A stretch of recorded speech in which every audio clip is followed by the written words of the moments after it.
Kung gusto mo ng legit na chika, eto na yun! Chika! Walang filter, walang edit. Chika! Hindi ito fake, hindi ito late. Chika ni Sisa! Lahat ng ganap sa showbiz pag-uusapan natin dito. May nag-break, may nagkabalikan. Tara at pag-usapan. Kung ano man ang chika, alam na ni Sisa. Ito ang Chika ni Sisa. Chika! Ni Sisa! We are number 106.7 Energy FM. Pangga, wag mong sabihin radyo, sabihin mo Energy.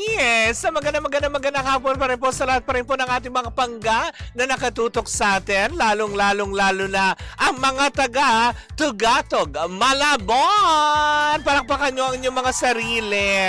Hello po sa inyo, hindi ba? Magandang hapon po. At syempre sa mga taga Karuhata na Valenzuela, hello po sa inyong lahat dyan, diba? Dami na natin yung mga taga General T. De Leon, diba? Kamusta po ang inyong hapon? Sana po ay okay naman din po kayo. Pero eto na, hindi ko na patatagalin pa dahil mainit na usapin ito, diba? Para sa ating pangalawang Chika! Nakakaloka to the highest level bagamat wala pa rin namang tugon ang aktor na binabash ng husto ngayon at para bang kinakancel ng husto ng dahil lamang, diba?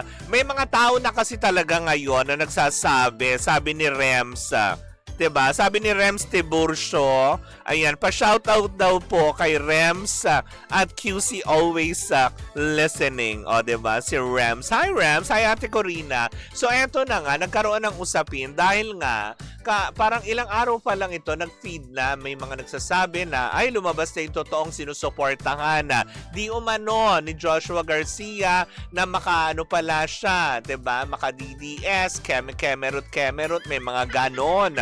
Nakakaloka. Parang wala naman ako nakita sa mga posts niya na ever since na meron siyang inendorso. Kahit pa nung mga panahon na nag-e-eleksyon, diba? Di nga natin nakikita si Joshua na pupunta sa mga ganyan. Pero, hindi nakaligtas sa mga mata ng mga netizens kasi nga pala, kaya nila naiugnaya at na-connect the dots.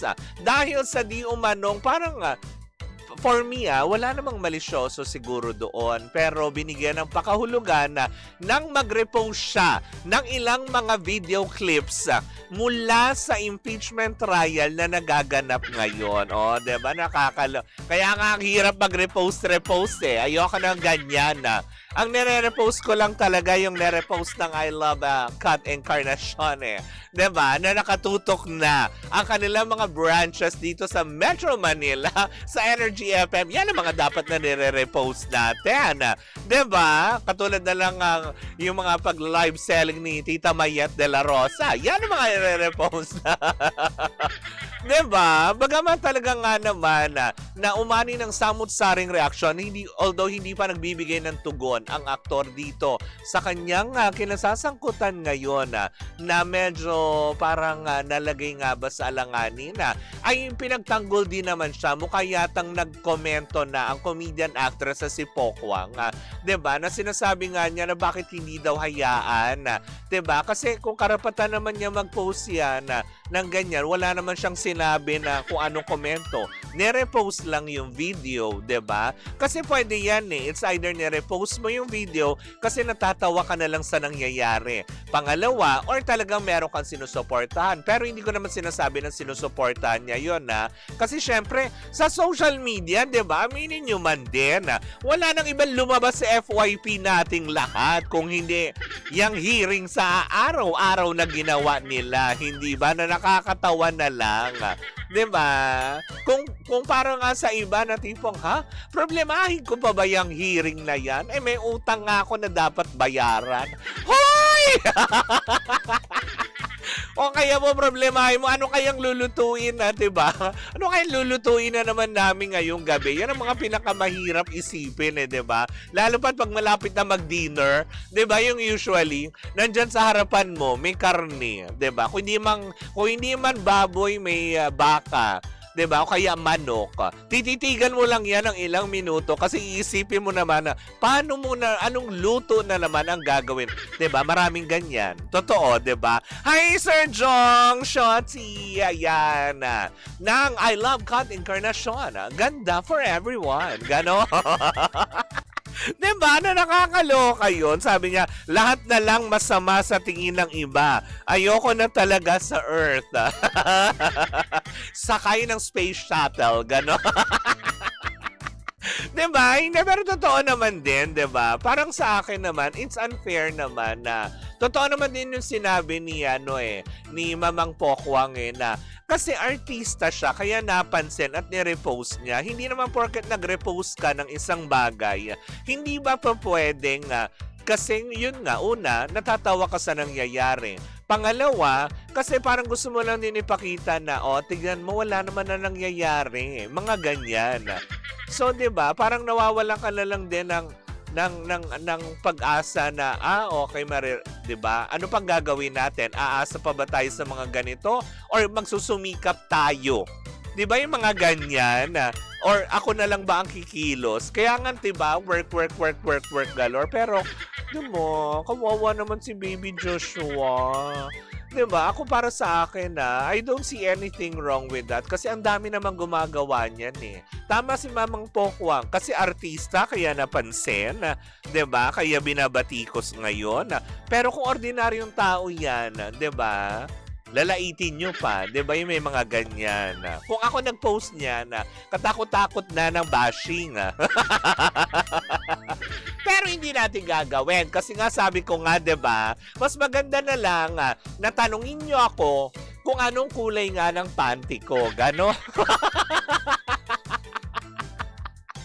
Ngayon sa tanungin nyo ako kasi marami nagtatanong. Every time nagla-live nga ako, maraming ganun eh. 'Di ba? O yung mga taga-Cut Encarnacion nanonood sa atin at nakikinig. Hindi ba? Hello po sa inyong lahat dyan. I love Cut Encarnacion. 'Di ba? Hello po sa inyong lahat ng bongga.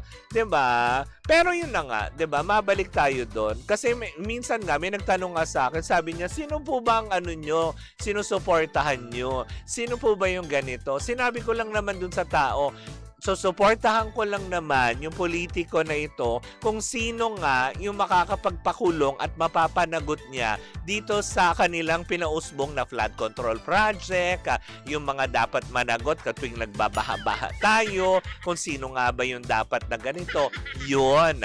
Hindi naman kailangan na specific, ay hindi makaganito ako, di ba? Makaganito ako. O tapos, 'di ba? Gaya ko nga parating sinasabi, hindi naman natin kailangan mag-away-away lagi dahil lang sa politika. At the end of the day, tayo ang magkakasama sa loob ng isang bahay, tayo ang magkakatrabaho, tayo ang magsasalubong sa daan. 'Di ba? Yung mga nandyan nga, mga na congressman, senador, nasalubong na ba natin yan sa mall? 'Di ba? Hindi.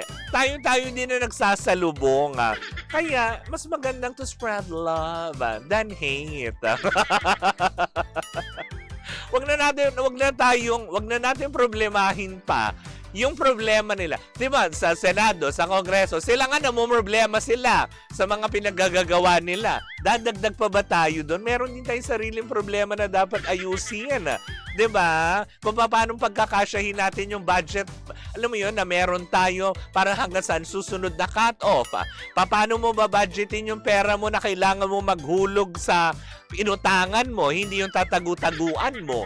Tapos yung mga kung ano man babudgetin mo man para, alam mo yun, makasurvive. Kung kulang man, anong pwede mong maisip na paraan. 'Di ba? Yung gagawa ka ng kumbaga parang paraan, kumbaga mag-iisip ka ng diskarte. Yun yung tamang term.